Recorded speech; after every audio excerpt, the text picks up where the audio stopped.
नमस्कार मंडळी. पुण्यामध्ये चमत्कार घडला. एक मुलगा जेव्हा रस्त्याच्या कडेला बसलेल्या गरीब म्हातारीला मदत करायला गेला. पण त्यानंतर घडलं असं काही की ज्यामुळे संपूर्ण देशात खळबळ उडाली. पुण्यामधून एक वेगळीच चमत्कारी घटना समोर येत आहे. एक म्हातारी जी काही दिवसापूर्वीच पुण्यामध्ये निदर्शनास आली होती. जिला लोक भिकारी समजून पैसे द्यायचे, तर कधी शिळं द्यायचे, तिथे शांतपणे स्वीकारायचे. पण जेव्हा या महिलेचं खरं सत्य ते बाहेर आलं, तेव्हा संपूर्ण महाराष्ट्राला आश्चर्याचा धक्का बसला. आपल्यापुढे आपल्याकडे गरीब, गरजू, वृद्ध माणसाला मदत करण्याची पद्धत आहे.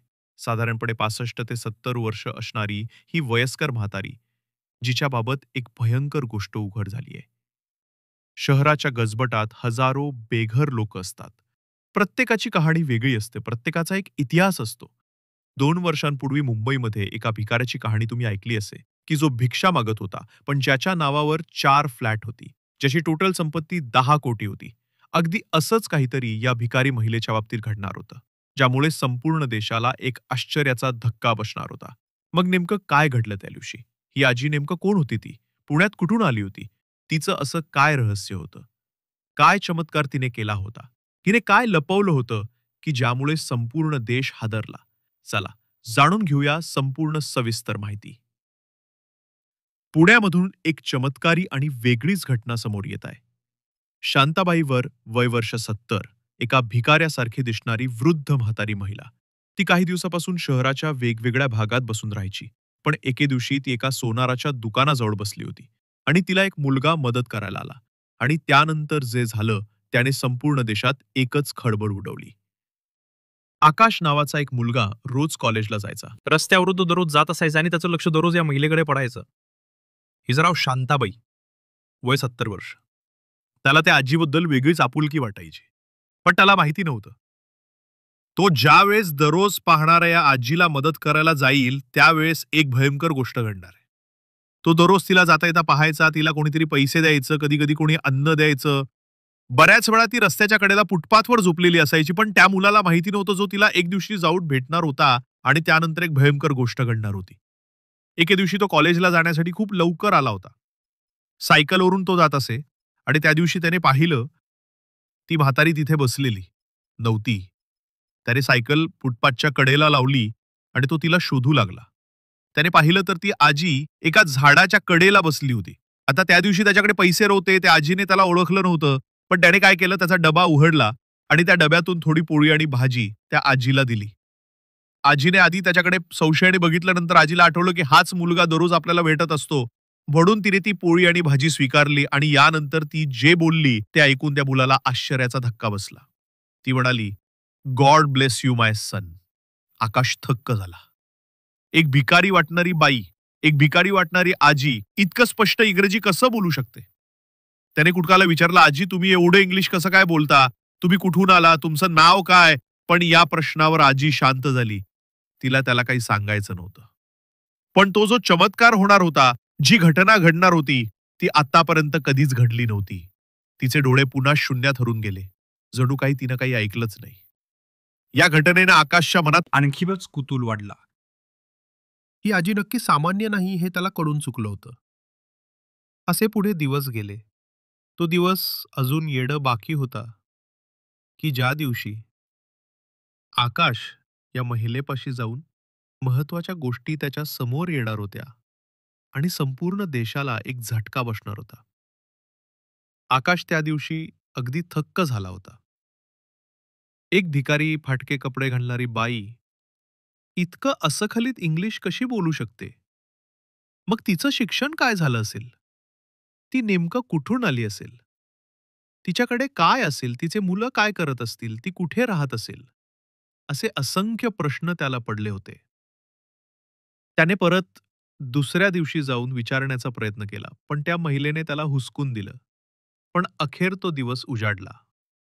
ज्या दिवशी या रहस्याची पहिली गाठ सुटणार होती, त्याच्या लक्षात आलं होतं, की ही महिला काहीतरी लपवत आहे. तिच्या मागे भरपूर मोठं रहस्य दडलेलं आहे. त्यालाही कल्पना नव्हती, की तिच्या मागच रहस्य काय असेल. आणि ज्या दिवशी ते उघड झालं, त्या दिवशी संपूर्ण देशामध्ये त्याच महिलेची चर्चा सुरू होणार होती. या रहस्याची पहिली गाठ या दिवशी सुटणार होती. पहिलं सत्य बाहेर येणार होतं.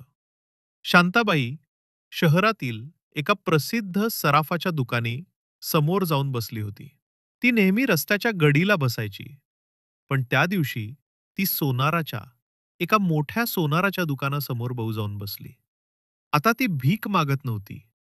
ती फक्त दुकानाच्या चकचकीत काचेतून आत पाहत होती. आता कोणताही भिकारी त्या दुकानासमोरून जात येत होता. त्यांना तो सोनार ₹20 द्यायचा, पण ती म्हातारी डायरेक्ट तिथे येऊन बसलीच होती. त्या सराफाला देखील थोडं विचित्र वाटलं. त्याला वाटलं कदाचित काही चोरीबिरीचा प्लॅन आहे का? त्याला आधी वाटलं ही कोणतरी चोर आहे का? तिचा इरादा चांगला असेल का? म्हणून त्याने तिला 2-3 वेळा हाटकलं. देखील ती निघून गेली. पण परत येऊन बसली आणि तिची नजर एका विशिष्ट गोष्टीवर खेळली. ती गोष्ट होती लहान बाळासाठी असणाऱ्या चांदीच्या वाऱ्या आणि पैंजणाची. होय, ती एका गोष्टीकडे पाहत होती. अखेर सोनारानं 2-3 वेळा हटकल्यावर तिला विचारलं, "अगं बाई, तुला काय पाहिजे? तू काय इथे येऊन बसतेस?" त्यावेळेस तिनं त्या ह्याच्याकडे बोट करून दाखवलं आणि तिथं लहान मुलांच्या चांदीच्या वाळ्या आणि पैंजण होत्या. तिच्या डोळ्यातून गळगळ पाणी वाहत होतं. ती काहीतरी पुटपुटत होते जे कोणाला ऐकू येत नव्हतं. दुकानाचा मालक घाबरला. त्यानं विचार केला की महिला मानसिक रुग्ण आहे. त्यानं काय केलं त्याला माहिती नव्हतं हिच्या मनात काय सुरू आहे. हे नेमकं पुढं काय करणार आहे. पण त्याला काही समजलं नाही. आणि त्यानं काय केलं? शहरातल्या बेघर आणि मनोरुग्णासारखी काम करणाऱ्या मानव सेवा केंद्र या सेवाभावी संस्थेला फोन केला. त्या सराफाला कल्पना नव्हती की त्याचा एक फोन या महिलेचं सगळं जे आई इतिहास आहे तो उलगडणार आहे. एका 25 वर्षापासून दडलेल्या वादळाला जगासमोर आणणार आहे. मानव सेवा केंद्राचे लोक तिथं पोहोचले. अक्षरशः तिथं त्या संस्थेच्या लोकांनी त्या महिलेला तिथून घेऊन गेले. शांताबाईला ते तिथून घेऊन गेले. आणि आता इथून पुढं तिच्या रहस्याच दुसरं सत्य उलगडणार होतं. मानव सेवा केंद्राचे संस्थापक प्रकाश कदम यांची टीम तिथं पोहोचली. त्यांनी परिस्थितीचं गांभीर्य ओळखलं. त्यांनी पोलिसांना न बोलवता स्वतःच प्रकरण हाताळायचं ठरवलं. प्रकाशजींनी अतिशय आपुलकीनं शांताबाईच्या खांद्यावर हात ठेवला. सोनारांनी माहिती दिली होती की ही बाई महिला गेल्या 2 दिवसापासून त्याच्या दुकानासमोर उभी राहते आणि दुकानासमोर उभी राहून लहान मुलाच्या चांदीच्या वाऱ्या आणि पैंजणांकडे पाहत राहते. तिनं विचारलं तर ती तिकडे बोट दाखवते आणि जोराजोरात रडते. त्याला माहिती होतं या बाईचं काहीतरी आयुष्यात पाठीमागे काहीतरी घडलेलं आहे. हिला हिचा मोठा धक्का बसलेला आहे. त्यामुळेच त्यांनी गांभीर्य ओळखलं होतं.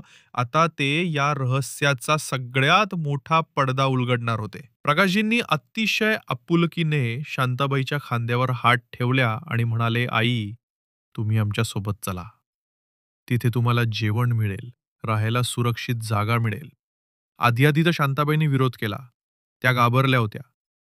पण प्रकाशजीच्या आवाजातल्या आपलेपणाने त्यांच्या डोळ्यातली सहानुभूती थोडी जागी झाली.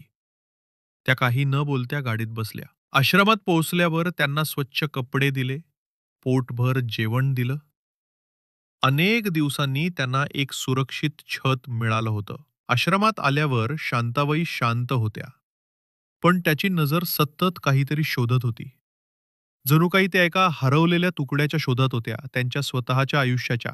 प्रकाशजी शहरातल्या प्रसिद्ध मानसोपचार तज्ज्ञ डॉक्टर आरती शर्मा यांना बोलवलं. डॉक्टर आरती यांनी शांताबाईशी बोलण्याचा प्रयत्न केला. सायकॅट्रिस्टला बोलवलं गेलं. शांताबाई काही बोलत नव्हत्या. मग त्यांच्या इतिहासात भविष्यात काय झालं असेल, भूतकाळात त्यांच्यासोबत काय घडलं असेल, याची कल्पना त्यांना घ्यायची होती.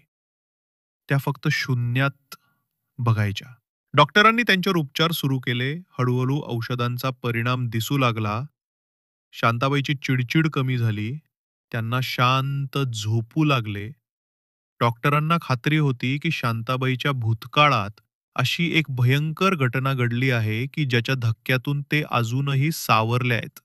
मग ती घटना नेमकं काय होती, की जी समजल्यावर संपूर्ण महाराष्ट्रात खळबळ उडणार होती, हे जाणून घेणं एक मोठं आव्हान होतं. डॉक्टर आरती यांनी एक वेगळी शक्कल लढवली. त्यांनी शांताबाईंना कागद आणि रंग दिले. त्यांना जे वाटेल ते काढायला सांगितलं. शांताबाईंनी थरथरत्या हातान पेन्सिल उचलली. कांदोवर एक चित्र रेखाटायला सुरुवात केली. ते चित्र होतं एका लहान बाळाच्या पाळण्याचं. ते चित्र काढताना त्यांचे हात थांबले. त्या ढसाढसा रडायला लागल्या. तो एक भावनिक क्षण होता. अनेक वर्षापासून त्यांच्या मनात दाबून ठेवलेलं दुःख आज अश्रूच्या रूपात बाहेर होतं. डॉक्टर आरतीजवळ त्या बसल्या. त्यांच्या पाठीवरून हात फिरवला. प्रेमान विचारलं, "आई, काय झालं? हा पाळणा कोणाचा आहे?" आणि त्या क्षणी शांताबाईंनी अनेक वर्षांनी पहिल्यांदा त्या स्पष्ट बोलल्या. त्यांच्या तोंडून एकच शब्द बाहेर पडला. राहुल. राहुल हे नाव कोणाचं होतं? शांताबाईचा या नावाशी काय संबंध होता? आता हे रहस्य उलगडत नव्हतं, तर आणखी एका खोल खड्ड्यामध्ये त्या ठिकाणी जात होतं हे नाव. त्यांच्या भूतकाळाचं कोणतं पान उघडणार होतं? राहुल या नावानं तपासाला एक नवी दिशा मिळाली.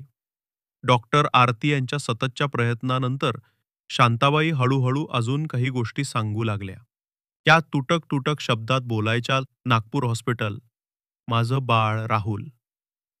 या माहितीच्या आधारे प्रकाशजींनी त्या टीमने कामाला सुरुवात केली. त्यांनी नागपूर पोलिसांशी संपर्क साधला आणि जवळपास 25 वर्षापूर्वीच्या मिसिंग पर्सनच्या केसमध्ये माहिती त्यांनी काढली. हे काम गवताच्या गंजीत सुई शोधण्यासारखं होतं, पण त्यांच्या टीमने हार मानली नाही. दिवस रात्र एक करून जुन्या फाईल्स रेकॉर्ड तपासण्याची सुरुवात केली आणि अखेर अनेक दिवसाच्या अथक परीक्षणानंतर एक फाईल सापडली. 25 वर्षापूर्वीची एक केस सापडली. नागपूरच्या एका प्रतिष्ठित कॉलेजमधील MSc gold medallist Sunita Deshmukh नावाची एक महिला बाळातपणानंतर हॉस्पिटलमधून अचानक गायब झाली होती. हे भयंकर रहस्य आता उघड होणार होतं. 25 वर्षापूर्वी नागपुरातून एक अतिशिक्षित MScला गोल्ड मेडलिस्ट असणाऱ्या सुनीता देशमुख महिला बाळातपणानंतर हॉस्पिटलमधून गायब झाली होती. रिपोर्टनंतर बाळातपणात झालेल्या तीव्र वेदना आणि मानसिक धक्क्यामुळे सुनीता यांना पोस्टमॉर्टम सायकोसिस नावाचा गंभीर मानसिक आजार झाला होता. या आजाराच्या भरात शुद्ध हरपलेल्या अवस्थेत त्या आपल्या नवजात बाळाला सोडून हॉस्पिटलमध्ये निघून गेला होता. त्यांच्या पती अविनाश देशमुख यांनी शोधण्याचा प्रयत्न केला, त्या कुठे सापडल्या नाही. अखेर त्यांना मृत समजून केस बांधण्यात आली. शांताबाई म्हणजेच 25 वर्षापूर्वी हरवलेल्या सुनीता देशमुख होत्या. ही अल्पविसनीय गोष्ट होती, पण आता खरा प्रश्न होता की त्यांचा मुलगा राहुल आणि पती अविनाश कुठे असतील? 25 वर्षानंतर आपली आई आणि पत्नी जिवंत आहेत हे कळाल्यावर त्या दोघांची प्रतिक्रिया काय असेल? देवारच हा चमत्कार घडून आणायचा ठरवला होता. तपासात कळालं की काही वर्षांपूर्वी अविनाश देशमुख यांचा मुलगा राहुल घेऊन ते पुण्यात स्थायिक झाले होते. प्रकाशजींनी थरथरत्या हातात अविनाश यांना फोन लावला. हॅलो, मी मानव सेवा केंद्रातून प्रकाश कदम बोलतोय. तुमची पत्नी सुनीता देशमुख यांच्याबद्दल बोलायचं. फोनच्या दुसऱ्या बाजूला काही क्षण शांतता पसरली आणि अखेर ते दोघेही बापले त्या ठिकाणी त्या आईला घ्यायला आले. आईने त्या मुलाला पाहिल्यानंतर त्या आईला सगळं काही आठवलं. एखाद्या पिक्चरचा फ्लॅशबॅक कसा होतो, सगळं तिला आठवलं. 25 वर्षाची आई आणि मुलाची ताटातूट आज अखेर जुळली होती. एका सेवाभावी संस्थेच्या प्रयत्नामुळे आणि काही सज्जन माणसाच्या मदतीमुळे एका कुटुंबाला हरवलेला आनंद मिळाला होता. ही कहाणी आपल्याला शिकवते की रस्त्यावर दिसणारा प्रत्येक चेहरा हा फक्त चेहरा नसतो, तर त्याच्या मागे कथा दडलेली असते. कोणालाही कमी लेखू नका, त्यांची कधी थट्टा करू नका. जमेल तर मदत करा, कारण तुमचा एक छोटासा प्रयत्न एखाद्याच आयुष्य बदलू शकतो. ही हृदयस्पर्शी कहाणी तुम्हाला कशी वाटली, आम्हाला कमेंट करून नक्की सांगा. आणि जर तुमच्या आसपास कोणाची गरजू व्यक्ती दिसली, तर कृपया जवळच्या सेवाभावी संस्थेशी संपर्क साधा. व्हिडिओ आवडल्यास लाईक करा, शेअर करा आणि आमच्या चॅनलला सबस्क्राईब करायला विसरू नका. धन्यवाद.